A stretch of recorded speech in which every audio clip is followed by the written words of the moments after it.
Rocket propulsion. Here we have a simple liquid fuel rocket system.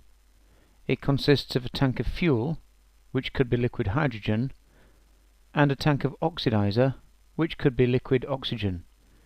The two are pumped through to meet in the combustion chamber. Here they will react, causing a huge increase in temperature and of pressure. The high pressure gases are ejected through the nozzle. This causes the rocket to move forwards in a similar way that when the cannon fires a cannonball, it moves in the opposite direction to the cannonball. Effectively, what the rocket is doing is expelling gases in one direction, causing it to move in the other direction. In terms of momentum, the momentum of the system before is zero, and so the momentum of the system after must be zero.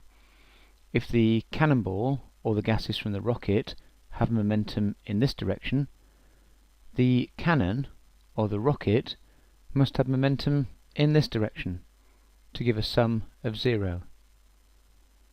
A rocket propels itself forwards by this method.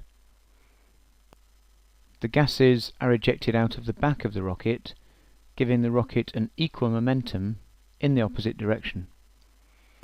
We can also explain rocket propulsion using Newton's third law.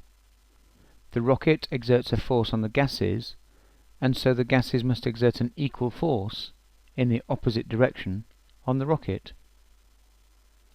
Let's look at an example. If the space shuttle can eject 719,000 kilograms of gases in 8 minutes at a speed of 3.7 kilometers per second relative to the rocket, calculate the average thrust this will produce. Well, for this we need the equation that impulse is equal to change in momentum, which we can rearrange as force is equal to the rate of change of momentum. Putting in the numbers, we have 719,000 kilograms of gases, and they have a change of velocity of 3.7 kilometers per second, or 3.7 times 10 to the 3 meters per second. This is happening in 8 minutes, which is 8 times 60 seconds, giving a force of 5.5 meganewtons.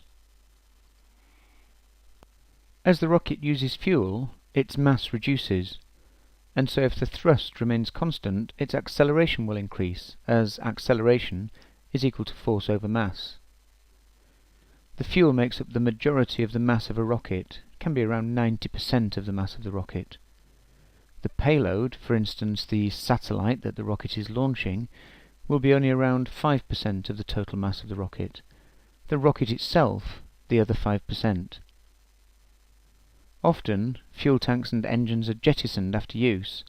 This reduces the mass further.